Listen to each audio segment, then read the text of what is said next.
Good morning students. நம்ம இப்ப பார்க்க போறது யூனிட் 1ல மாடியூல் 9 ஸ்டெப்ஸ் ரிமைண்டர் பண்ணிக்கோ. ப்ராப்ளம் பார்ப்போம். ப்ராப்ளம் பாரு. On 1st January 1996 A owes B rupees 2000. On 1st March 1996 A remits cash rupees 600.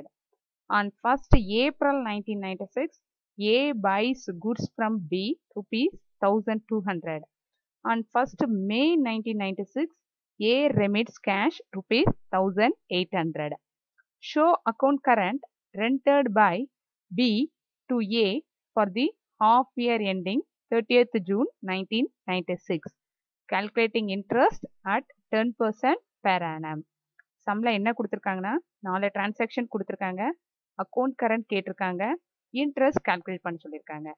Account current வந்து B வந்து ஏக்கு அனுப்புறாரு. ரெண்டர்ட் பை பினா பி வந்து அனுப்புறாரு யாருக்கு? ஏக்கு. இப்போ சொல்யூஷன் பார்ப்போம். ஹெட்டிங் எப்படி எழுதணும்? யார் ரிசீவரோ அவங்க நேமு ஃபர்ஸ்ட் எழுதணும். யார் சென்டரோ அவங்க நேமு நெக்ஸ்ட் எழுதணும். இந்த இடத்துல யார் ரிசீவ் பண்றா? பி அனுப்பி ஏ ரிசீவ் பண்றாங்க. அப்போ ஏ வந்து ரிசீவரு. அப்போ ஏ நேம ஃபர்ஸ்ட் எழுதணும். பி நேம நெக்ஸ்ட் எழுதணும். அப்போ எப்படி ஹெட்டிங் போடுவேன்? A in account current with B, date as on 30th June 1996. Debit காலம் போட்டுக்கணும், கிரெடிட் காலம் போட்டிருக்கணும். அக்கௌண்ட் கரண்ட் நம்ம மீனிங் பக்கத்திலே பார்த்தோம். அக்கௌண்ட் கரண்ட்ங்கிறது வந்து லெட்ஜர். லெட்ஜர்னா எப்படி பண்ணணும்? நோட்ல டபுள் சைடும் பண்ணணும். டெபிட்டும் இருக்கும், கிரெடிட்டும் இருக்கும். அப்போ நோட்ல லெஃப்ட் ஹேண்ட் சைடு டெபிட்னு எழுதுறேன், ரைட் ஹேண்ட் சைடு கிரெடிட்னு எழுதுறேன். டெபிட் சைடு 5 காலம், date, particulars, number of month, interest in rupees, amount in rupees. As usual credit சைடும் 5 காலம், date, particulars, number of month, interest in rupees, amount in rupees. Next year debit side எழுதிக்கிறேன், credit side எழுதிக்கிறேன். First transaction on 1st January 1996 A owes B. A வந்து Bக்கு கொடுக்கணும். இப்போ நம்ம பார்த்தேன்னா B ரெண்டாவதா இருக்கு. அப்போ Bக்கு வந்து அமௌண்ட் வர வேண்டியிருக்கா கொடுக்க வேண்டியிருக்கான்னு பார்க்கணும். இப்போ என்ன கொடுத்துருக்காங்க? A owes B. A வந்து Bக்கு கொடுக்கணும். அப்போ Bக்கு வர வேண்டியிருக்கு. அப்போ அது என்னது? Opening balance. அப்போ date January 1, debit side 2 balance brought down. எவ்வளோ amount? 2000. Next on 1st March 1996 A remits cash rupees 600. A remits cash. A வந்து Bக்கு கொடுக்கணும். அப்போ B என்ன பண்றாரு? கேஷ் ரிசீவ் பண்றாரு. ரிசீவ் பண்ணா கிரெடிட் சைடு எழுதணும். அப்போ டேட் போட்டுக்கோ, March 1, by cash rupees 600. Next on 1st April 1996 A buys goods from B rupees 1200. A வந்து B இருந்து வாங்குறாரு. அப்போ Bக்கு அது என்னது? சேல்ஸ். சேல்ஸ்னா டெபிட் சைடு எழுதணும். அப்போ April 1 2 sales rupees 1200. Next on 1st May 1996 A remits cash rupees 1800. A வந்து Bக்கு கொடுக்குறாரு. அப்போ B என்ன பண்றாரு? ரிசீவ் பண்றாரு. அப்போ கிரெடிட் சைடு எழுதணும். May 1 by cash rupees 1800. இப்போ நம்ம பியோட புக்ல எழுதுறனால Bக்கு என்னன்னு பார்க்குறோம். பியோட ஓப்பனிங் பேலன்ஸ் சேல்ஸை டெபிட் சைடு எழுதுறேன். B அமௌண்ட் ரிசீவ் பண்றனால கிரெடிட் சைடு எழுதியிருக்கோம். ஓகே, இப்போ வந்து next column number of month காலத்தை ஃபில் பண்ணணும். நம்பர் ஆஃப் மந்த் காலத்தை எப்படி ஃபில் பண்ணணும் பாரு. நம்மளுக்கு அக்கௌண்ட் க்ளோசிங் டேட் வந்து June 30 கொடுத்துருக்காங்க. அதனால நீ வந்து டிரான்சாக்ஷன் டேட்டுக்கும் June 30க்கும் எவ்வளோ மந்த் இருக்கு அப்படின்னு கால்குலேட் பண்ணும். அப்போ டிரான்சாக்ஷன் டேட் வந்து January 1 to June 30 6 month. January, February, March, April, May, June 6 month. Next April 1 to June 30, April, May, June 3 month. Next, March 1 to June 30. March, April, May, June. 4 months. Next, May 1 to June 30. May, June. 2 months. Number of month column fill பண்ணிட்டேன். Next, interest calculate பண்ணும். Interest calculate பண்ணா என்ன பண்ணும்? 2000 into interest rate at 10%. 10 divided by 100 into 6 by 12. 100.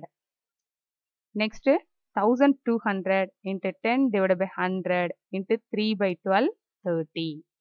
Next, 600 into 10 divided by 100 into 4 by 12, 20. Next, 1800 into 10 divided by 100 into 2 divided by 12, 30.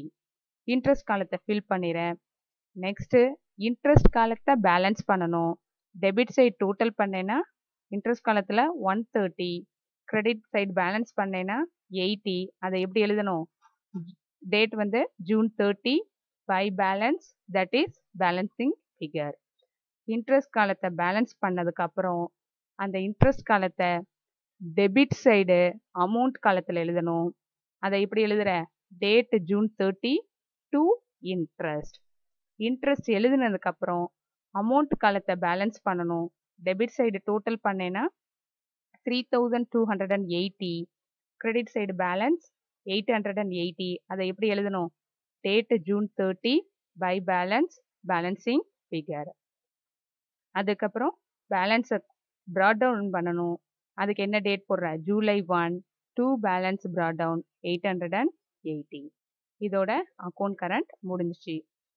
இப்போ வந்து இந்த சம்முல வந்து number of month calculate பண்ணி கண்டுபிடிச்சோம். நெக்ஸ்ட் சம் ஒன்று பார்க்க போகிறோம். அதில் நம்பர் ஆஃப் டேஸ் கால்குலேட் பண்ணி கண்டுபிடிக்க போகிறோம்.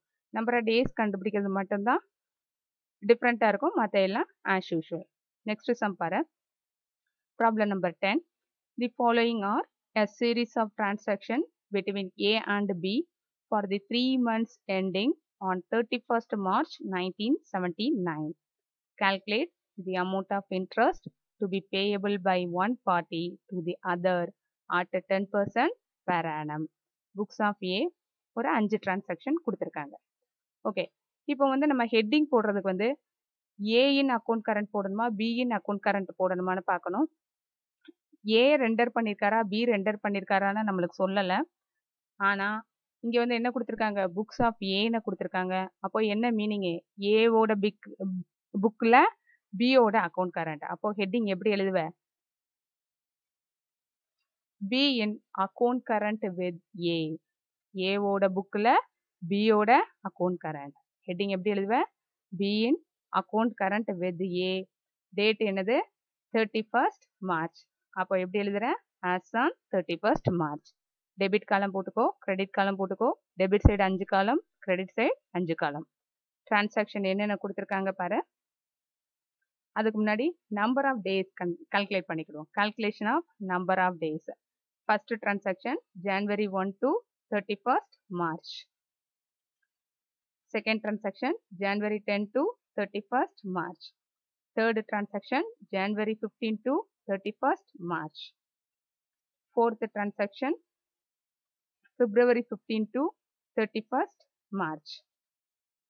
Fifth transaction March 1 to 31st March. Okay, அப்போ நம்மளுக்கு வந்து ஜனவரிலேருந்து மார்ச் வரைக்கும் இருக்கு. அப்போ ஹெட்டிங் வந்து ஜனவரி, பிப்ரவரி, மார்ச்னு போட்டுக்கோ. டோட்டல் காலம் போட்டுக்கோ. இப்போ January 1, அப்போ ஜனவரியில் 31 டேஸ். பிப்ரவரி வந்து நம்மளுக்கு லீப் இயரா நான் லீப் இயரானா கொடுக்கல. கொடுக்காத பட்சத்தில் நீ நான் லீப் இயராக தான் எடுக்கணும். நான் லீப் இயர்னா பிப்ரவரிக்கு 28 டேஸ். நெக்ஸ்ட்டு மார்ச்சுக்கு 31. எல்லாத்தையும் சம் பண்ணினா total 90 days. Next January 10 to 31க்கு ஜனவரியில் ஒரு 21 டேஸ், பிப்ரவரி 28 டேஸ், மார்ச் 31 டேஸ், டோட்டலி 80 டேஸ். இதே மாதிரி எல்லா டிரான்சாக்ஷனுக்கும் டோட்டல் டேஸ் கண்டுபிடிச்சிக்கோ. நெக்ஸ்ட்டு சம்மு பார்த்தோன்னா ஃபஸ்ட்டு டிரான்சாக்ஷன் January 1 ஓப்பனிங் பேலன்ஸ்னாவே கொடுத்துட்டாங்க. அப்போது debit side January 1 2 balance brought down 5000. Next second on January 10 sold goods to B. sold goods to B. Bக்கு வித்திருக்காங்க. அப்போ Aக்கு என்னது? அது வந்து சேல்ஸ். அப்போ debit side January 10 to sales 10,000. Next, cash received from B. Cash received from B னா B இருந்து A receive பண்ணிருக்காரு. அப்போ credit side January 15 buy cash 10,000. Next, sold goods to B. Bக்கு வித்திருக்காரு. அப்போ Aக்கு சேல்ஸ். அப்போ 2 sales 10,000.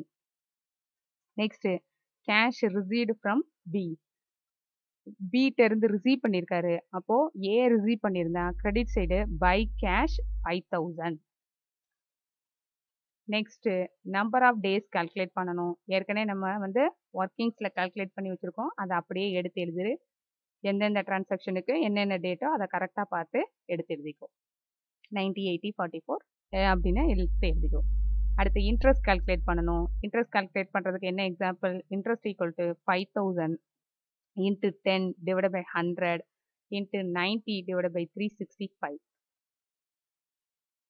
இது வந்து நம்ம நம்பர் ஆஃப் டேஸ் எடுத்தனால 90 days divided by 365 போடணும். இதுதான் இன்ட்ரெஸ்ட்டுக்கு கால்குலேட் பண்ணுற மெத்தட். எல்லா டிரான்சாக்ஷனுக்கும் இன்ட்ரெஸ்ட் கால்குலேட் பண்ணிக்கோ. அதுக்கப்புறம் இன்ட்ரெஸ்ட் காலத்தை பேலன்ஸ் பண்ணி அமௌண்ட் காலத்துக்கு ட்ரான்ஸ்ஃபர் பண்ணணும். அதுக்கப்புறம் அமௌண்ட் காலத்தை பேலன்ஸ் பண்ணணும். அதோட சம்மு முடிஞ்சது. நம்ம ஃபர்ஸ்ட் சம் போட்டோம்ல அதே மாடல் தான். ஃபர்ஸ்ட் சம்மில் என்ன பார்த்தோம்? நம்பர் ஆஃப் மந்த் கால்குலேட் பண்ணோம். இதில் நம்பர் ஆஃப் டேஸ் கால்குலேட் பண்ணோம். அதில் நம்பர் ஆஃப் மந்த் போட்டனால இன்ட்ரெஸ்ட் கால்குலேட் பண்ணதில் மந்த் டிவைடட் பை 12 போடுவேன். இங்கே வந்து நம்பர் ஆஃப் டேஸ் கால்குலேட் பண்ணனால number of days divided by 365 days போடுவேன். ஏன்னா இது வந்து நான் லீப் இயர், அதனால என்ன போடணும்? 365 டேஸ். அவ்வளோதான். ஆன்சர் வந்துடும். நோட்டில் போட்டுக்கோ. நெக்ஸ்ட்டு இதே மாடலில் ஹோம்ஒர்க் 2 சம் கொடுத்துருக்கேன், செஞ்சுக்கோ. நெக்ஸ்ட்டு ரெஃபரன்ஸ் பேஜ் நம்பர் 14, 15 இருக்குது. Reference book same book, website same one. Thank you.